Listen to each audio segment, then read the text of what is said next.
Good morning बच्चों। आज हम विज्ञान कक्षा 10 जैव प्रक्रम का भाग 2 पढ़ेंगे। इसके पहले हम भाग 1 में पोषण को विस्तार से समझ चुके हैं। अब हम इस भाग में श्वसन प्रक्रिया को समझेंगे। जैव प्रक्रम भाग 2। आइए चलते हैं, श्वसन को समझते हैं। अब श्वसन क्या है? पोषण प्रक्रम के दौरान ग्रहण की गई खाद्य सामग्री का उपयोग कोशिकाओं में होता है, जिससे विभिन्न जैव प्रक्रमों के लिए ऊर्जा प्राप्त होती है और ऊर्जा उत्पादन के लिए कोशिकाओं में भोजन के विखंडन को कोशिकीय श्वसन कहते हैं। श्वसन को हम साधारण भाषा में सांस लेना बोलते हैं बच्चों, तो वो उचित नहीं है। केवल सांस लेना और छोड़ना ही श्वसन नहीं है, जटिल प्रक्रिया है। जो हम भोजन ग्रहण करते हैं उसका ऑक्सीकरण होता है और विभिन्न जैव क्रियाओं के लिए, जैव उपक्रमों के लिए हमको उससे ऊर्जा प्राप्त होती है। ऑक्सीजन और भोजन मिलकर हमको ऊर्जा देते हैं और यही क्रिया श्वसन कहलाती है। विभिन्न पथों द्वारा ग्लूकोज का विखंडन कैसे होता है हम देखेंगे। एक ग्लूकोज बना था तो C6H12O6 कितने कार्बन है इसमें? 6। तो क्रिया होती है कोशिका द्रव्य में, आगे देखेंगे।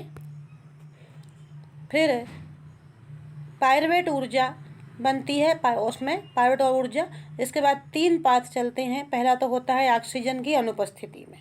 ऑक्सीजन की अनुपस्थिति में एथेनॉल बनता है, कार्बन डाइऑक्साइड बनती है और ऊर्जा बनती है। एथेनॉल, कार्बन डाइऑक्साइड और ऊर्जा ये ईस्ट जैसे जीवाणुओं में होती है।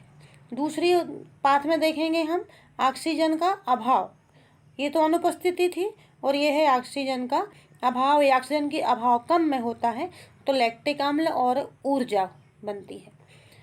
ये कब होता है बच्चों? जब हम बहुत मेहनत का काम करते हैं। कोई व्यक्ति बहुत मेहनत का काम करता है तो उसको बहुत आवश्यकता होती है ऑक्सीजन की, तो लैक्टिक अम्ल बनता है और ऊर्जा बनता है। यह कहाँ होता है? हमारी पेशीय कोशिकाओं में। ये श्वसन कहाँ पर होता है? हमारी पेशीय कोशिका में। तीसरा बात है ऑक्सीजन की उपस्थिति में, जो बहुत कॉमन है, बहुत महत्वपूर्ण है ये श्वसन। ये कहलाता है ऑक्सी श्वसन। इसमें कार्बन डाइऑक्साइड, जल और ऊर्जा की प्राप्ति होती है। हमने देखा कि जो कार्बोहाइड्रेट था उसको 3 पाथ में क्रियाएं होती हैं। अनुपस्थिति में ऑक्सीजन की इथेनॉल बनता है, कार्बन डाइऑक्साइड बनती है और ऊर्जा, इसको बोलते हैं अनाक्सी श्वसन। एक होता है ऑक्सीजन के अभाव में, उससे लैक्टिक अम्ल बनता है और ऊर्जा निकलती है। ये हमारी पेशी कोशिकाओं में कभी कभी आवश्यकता के अनुसार ये क्रिया होती है। तीसरा पाथ है ऑक्सीजन की उपस्थिति में, जो अधिकतर जीवों में पाई जाती है, तो ये कार्बन डाइऑक्साइड, जल और ऊर्जा बनती है। इसको हम ऑक्सी श्वसन कहते हैं। हम समझेंगे बच्चों कि मानव में श्वसन क्रिया किस प्रकार होती है, बहुत महत्वपूर्ण है। कंठ है, गला, नासिका आएगा पहले। नासिका से हम सांस ग्रहण करेंगे, श्वास कंठ तक आएगी। कंठ से श्वास नली, श्वास नली से श्वसनी, श्वसनी से श्वसनिका, उसके बाद फेफड़े। ध्यान से देखेंगे, नासिका, नासिका से कंठ, कंठ के बाद श्वास नली, श्वास नली से श्वसनिका और उसके बाद वो फेफड़े में जाती है। फेफड़े के बाद कूपिका कोश। मैं समझाऊंगी आपको चित्र के माध्यम से, सब क्या है, कंठ क्या है, श्वास नली क्या है, श्वसनी क्या है, श्वसनिका क्या है, फेफड़े और कूपिका कोश। फेफड़े के बाद कूपिका कोश, उसके बाद चली जाती है रुधिर वाहिकाओं में ऑक्सीजन और पूरे शरीर में ऑक्सीजन का संचरण होता है। श्वसन क्रिया को बच्चों हम चित्र के माध्यम से भली भांति समझ पाएंगे। ये देखिए, श्वसन तंत्र का नामांकित चित्र है। नासाद्वार, नासिका, यहाँ से हम वायु को ग्रहण करेंगे। ये मुख गुहा है, ग्रसनी है और कंठ है। ग्रसनी जिससे भोजन जाता है, हम पिछले वीडियो में उसको पढ़ चुके हैं। मुख गुहा से भी कभी कभी ऑक्सीजन ली जाती है, लेकिन नासाद्वार से ही ऑक्सीजन ले जाना ज़्यादा अच्छा रहता है। तो उसके बाद ये ऑक्सीजन कहाँ आ गई? श्वास नली में। ये देखिए, ये है श्वास नली। श्वास नली के आसपास एक उपास्थि वलय, छल्ले पाए जाते हैं जो श्वास नली को चिपकने से रोकते हैं, उसको दूर दूर रखते हैं। चिपक जाएगी तो कठिनाई होगी। उपास्थि वलय के बाद देखिए, यहाँ से यह श्वास नली दो भागों में बट गई, ये दो भागों में बट गई, इसको हमने श्वसनी कहा। और वो और ज़्यादा भागों में बट गई तो उसको हमने श्वसनिका कहा। ध्यान से देखेंगे, नासाद्वार, श्वास नली, उसके बाद श्वसनी, दो भागों में बटी श्वसनी बोला हमने, फिर वो श्वसनी और ज़्यादा बारीक भागों में बट गई, उसको हमने श्वसनिका कहा। उसके बाद और किनारे में भाग बढ़ जाते हैं, कूपिका कोश। ये कूपिका कोश को विस्तृत दिखाया गया है चित्र में। श्वसनिकाएं देखिए, कूपिका श्वसनिकाएं हैं, आगे जाके एक अंगूर के गुच्छे के समान ये फैल जाती हैं कूपिकाएं, इनमें ऑक्सीजन आकर भरती है। तो बच्चों समझ गए होंगे, वो इधर दिखाया गया है कि फेफड़ों की रक्षा के लिए, ये फेफड़ा है, ये बायां फेफड़ा और ये दायां फेफड़ा, एक पसलियों का एक जाल पाया जाता है। यहाँ पर आपको अनुप्रस्थ काट दिखाई गई है और यहाँ पर पसलियाँ दिखाई गई है। आप समझ गए होंगे, नासाद्वार, श्वास नली, श्वसनी, श्वसनिका और कूपिका कोश, और ये दो फेफड़े।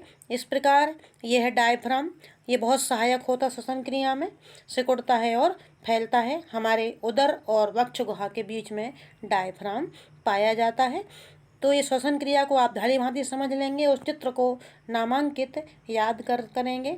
यह चित्र भी कभी कभी परीक्षा में पूछा जाता है। बच्चों हम पढ़ेंगे श्वसन के प्रकार, बताया था पहले आपको, अभी अब अच्छे से अंतर पढ़ेंगे क्योंकि ये परीक्षा में आता है। वायवीय श्वसन और अवायवीय श्वसन।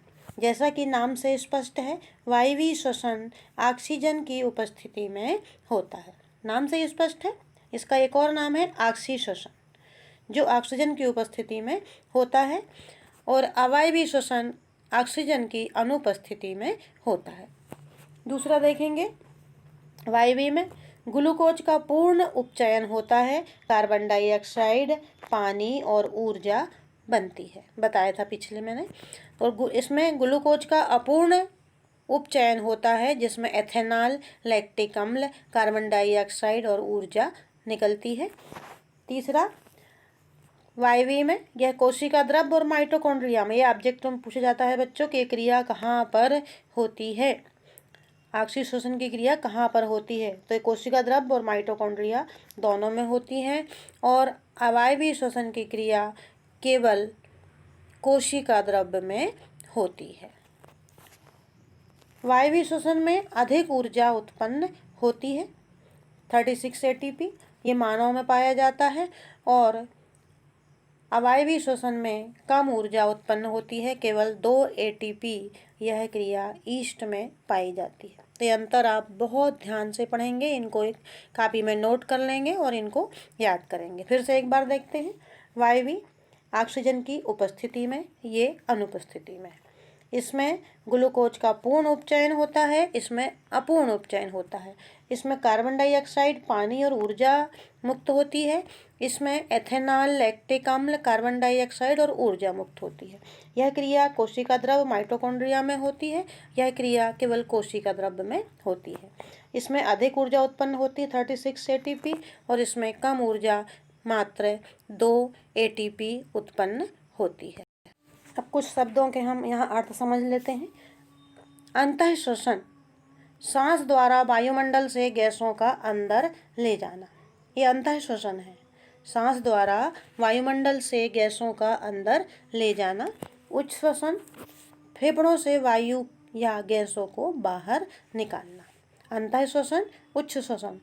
स्थलीय जीव श्वसन के लिए वायुमंडल से ऑक्सीजन का उपयोग करते, जैसे कि हम सारे जीव जो धरती पर निवास करते, पृथ्वी पर निवास करते हैं, वो वायुमंडलीय ऑक्सीजन का उपयोग श्वसन के लिए करते हैं बच्चों। और इनमें फेफड़े पाए जाते हैं, जैसा कि मैंने बताया आपको, इनमें जनरली फेफड़े पाए जाते हैं।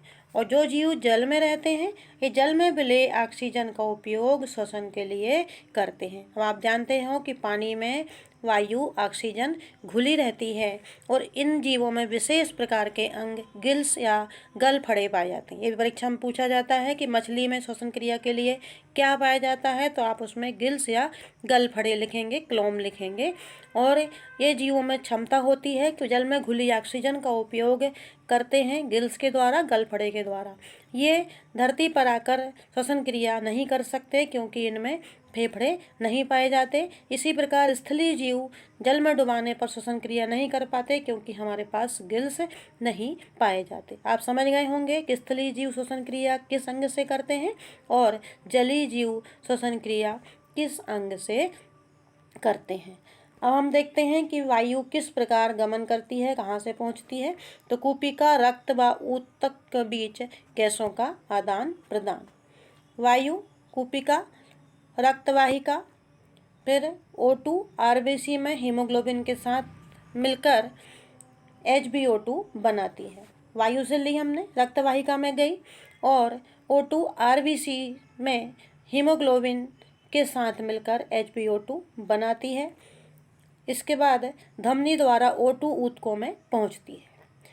इसमें हीमोग्लोबिन मिल गया ऑक्सीजन में और बन गया ऑक्सी हीमोग्लोबिन। अब ये धमनी में पहुंच गया और धमनी के बाद चला गया ऊतक में, ग्लूकोज का ऑक्सीकरण हुआ। ये देखो ऐसा पाथ चल रहा हमारा, ऐसे आए हम और ऐसे गए। उसके बाद ऊतकों में किसका उत्पादन हो गया? CO2 का।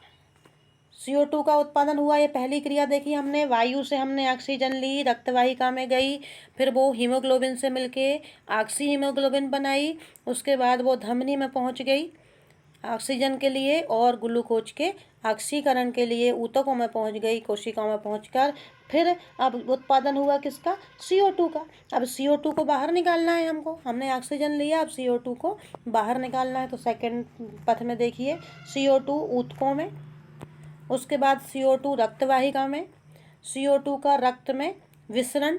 इसके पश्चात देखिए रक्तवाहिका द्वारा कूपिका में विसरण और CO2 का कूपिका कोश में विसरण और इसके बाद नासा द्वार के द्वारा CO2 को बाहर निकाल देना। तो बच्चों इस प्रकार श्वसन क्रिया मानव में होती है। इसको आप अच्छे से समझ गए होंगे। इन चीज़ों को आप नोट कर लेंगे और ध्यान से पढ़ेंगे और संबंधित प्रश्नों के उत्तर लिखेंगे। अगले वीडियो में मैं आपको पढ़ाऊंगी वहन या परिसंचरण। Thank you.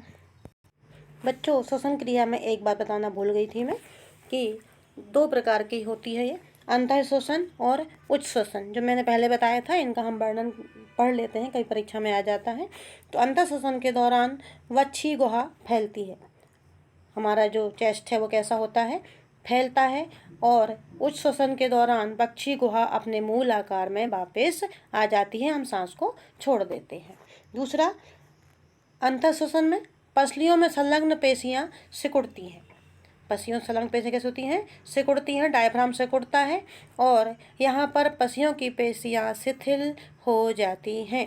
तीसरा देखिए अंतः श्वसन में वक्ष ऊपर और बाहर की ओर गति करता है। हमारा चेस्ट ऊपर की ओर जाता है जब हम सांस भरते हैं तो, और जब सांस छोड़ते हैं तो वक्ष अपने स्थान पर वापस आ जाता है। चौथा, वायु में गुहा में वायु का दाब कम हो जाता है और वायु फेफड़ों से भर जाती है। जब वक्ष गुहा में वायु जब कम होती है तो हम अंतः श्वसन करते हैं, उससे वायु फेफड़ों में भर जाती है और फिर हमारे फेफड़े फूल जाते हैं। यहाँ पर गुहा में वायु का दाब बढ़ जाता है तो वायु कार्बन डाइऑक्साइड फेफड़ों से बाहर निकाल दी जाती है। तो बच्चों ये अंतः श्वसन और उच्च श्वसन छूट गया था, ये मैंने आपको बता दिया है। इसको भी आप नोट कर लेंगे और पढ़ेंगे। Thank you.